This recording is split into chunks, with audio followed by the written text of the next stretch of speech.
Fox News tonight releasing new polls on the fraudulent Russia scandal. If there were Russian efforts to influence our presidential election last year, 49% say it had no effect on the outcome of the election, compared to 44% who say that it helped Donald Trump. 45% say the special counsel investigation will reveal there was no coordination between the Trump campaign and Russia.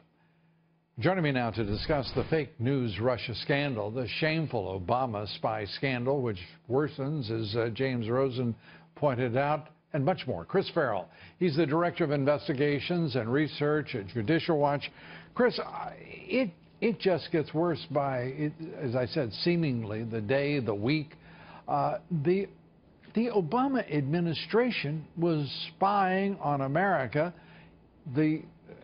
violating the Constitution, and doing so with a sanctimonious tone that would have had us all disbelieve any such account during his presidency, because the national left-wing media was complicit. The oversight committees were being spied upon and just ignoring that fact. I mean, this is rancid, what we are looking at that occurred under President Obama. It's reckless criminal behavior. I pray to God that the Attorney General has a grand jury impaneled, because this is the kind of stuff that people have to go to jail over. This can't be glossed over or talked about as just, an unfortunate incident. This is government agencies knowingly, willfully lying to the FISA court.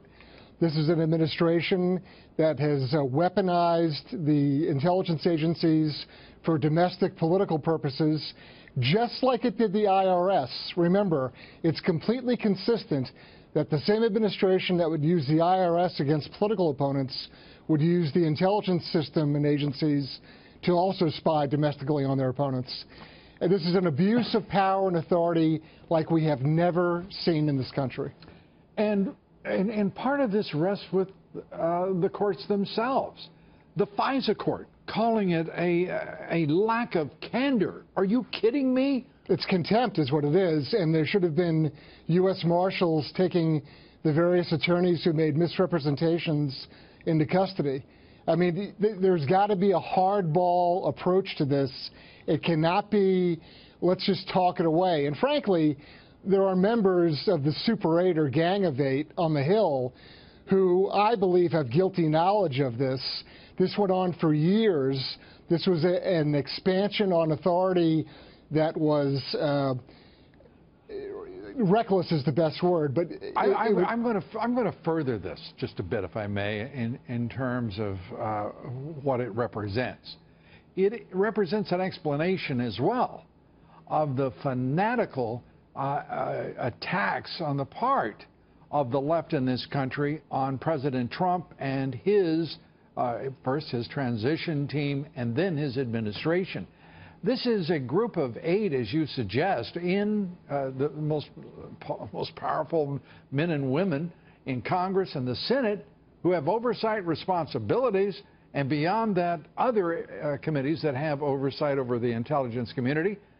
They had to know that these rights of American citizens were being trampled by the NSA, by other agencies. You're right.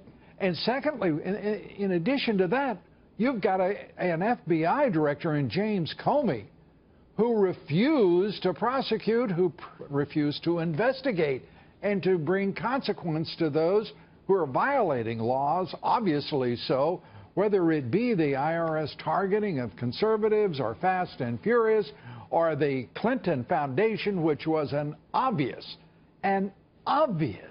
criminal enterprise. Well, one of the things... And here we are with a national left-wing media that is utterly complicit through their, in most cases, simply acquiescence, but in some cases, their own aggressive eagerness to join with the left. Well, the Obama administration, as part of their technique in doing this, always involves and makes complicit the agency involved. For example, when they weaponized the IRS, They had Lois Lerner and her circle communicating with the Justice Department about criminal prosecutions. So they wrapped the FBI, who went through 1.25 million IRS files. So they were complicit in the act. They're not going to prosecute them. They're involved in it. The same with the NSA. The same with any of the intelligence agencies that were used to collect intelligence. The agencies themselves are complicit, so they're very, very slow to respond, react, to cooperate with IGs. It's really a racket, and it needs an attorney general to launch a grand jury and to break this once and for all. Attorney General Sessions, he's the man responsible here, and he has to do something. If we're going to see this swamp drained, if we're going to see this kind of behavior, this conduct, this criminal conduct, abusive conduct of government power, we've got to have consequences. People have to be prosecuted, as you said. Do you believe the Attorney General will initiate those investigations and seek those consequences? He damn well better. I mean, the Constitution is at risk. I'm not exaggerating. This is not, hyperbolic television talk. You cannot allow officers and agents of the federal government to violate the Fourth Amendment this grossly, to thumb their nose at the courts, and then everyone just walks away. It cannot happen. There has got to be a criminal prosecution. Chris Farrell, as always, thanks for being with us. And now we rely upon the Attorney General.